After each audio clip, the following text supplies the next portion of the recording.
त्या ठिकाणी मिळतं आणि दुसऱ्या कोणाला मत दिलं तर मत कोणाला मिळतं? राहुल गांधींना मत मिळतं। बंधू भगिनींनो, या देशामध्ये आता दोन खेमे तयार झाले आहेत। एकीकडे विकास पुरुष, जगातील सर्वाधिक लोकप्रिय नेते माननीय मोदीजी आहेत। मोदीजींच्या नेतृत्वामध्ये एनडीएचे घटक पक्ष आहेत, आपली महायुती आहे, राष्ट्रवादी काँग्रेस आहे, शिवसेना आहे, रिपाई आहे, आता मनसे देखील आलेली आहे। एक मोठी महायुती आपली त्या ठिकाणी आहे। बंधू भगिनींनो, आमच्या महायुतीचं इंजिन हे माननीय नरेंद्र मोदीजी आहेत आणि आमचे सगळ्या बोग्या त्याला लागलेल्या आहेत। आणि ही अशी ट्रेन आहे जी विकासाची ट्रेन आहे, ज्या ट्रेन मध्ये बसण्याकरता प्रत्येकाला जागा आहे। दीन दलित गोर गरीब आदिवासी शेतकरी शेतमजूर ओबीसी अल्पसंख्याक प्रत्येकाला बसवून मोदीजींच्या नेतृत्वात ही विकासाची ट्रेन पुढे जाते। पण राहुल गांधीची ट्रेन कशी आहे? त्या ठिकाणी केवळ इंजिनच आहे, त्या ठिकाणी डब्बे नाहीच आहे।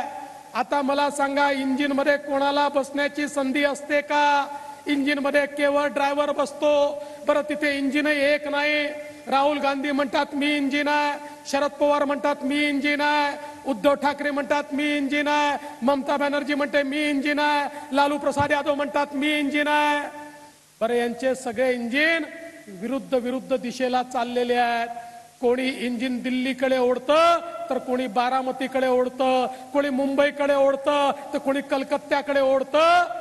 यांचं इंजिन जागेवरनं हलतही नाही, डुलतही नाही, बोलतही नाही, चालतही नाही। अशी ठप्प गाडी घेऊन राहुल गांधी या ठिकाणी आलेले आहेत। आणि म्हणून बंधू भगिनींनो, मोदीजींच्या विकासाच्या गाडीमध्ये बसून आपल्याला पुढे जायचं आहे। त्याकरता खऱ्या अर्थानं ही निवडणूक आहे। मी आज आपला फार वेळ घेणार नाहीये, आपल्याला सगळ्यांना आमिर भाईंना ऐकायचंय। पण काल राहुल गांधीजी या ठिकाणी आले होते। एकतर राहुल गांधीजी काय बोलतात हे आम्हाला समजत नाही। कधी ते म्हणतात इकडनं आलू टाकला तर तिकडनं सोनं निघते। कधी ते विचारतात पांडवांनी जीएसटी लावला होता का? आता अशा प्रश्नांची काय उत्तर द्यायची? आणि काल इथे येऊन राहुल गांधी ओबीसींच्या संदर्भात बोलले।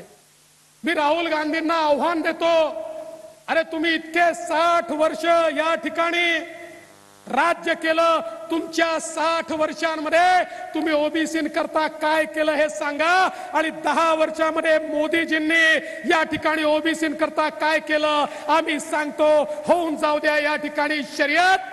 अरे तुमच्यापेक्षा 10 पट जास्त गोष्टी आम्ही केल्या, म्हणून आज या देशातला ओबीसी समाज आमच्या पाठीशी आहे। माननीय मोदीजींचं मंत्रिमंडळ देशाच्या स्वातंत्र्यानंतरच्या इतिहासात सर्वाधिक ओबीसी मंत्री असलेलं मंत्रिमंडळ आहे।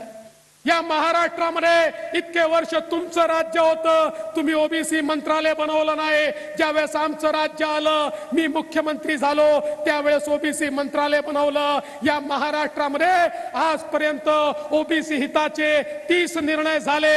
या 30 निर्णयापैकी 28 निर्णय हे माझ्या कार्यकाळामध्ये या ठिकाणी झाले आणि एकनाथ शिंदेजींच्या कार्यकाळामध्ये झाले। बंधू भगिनी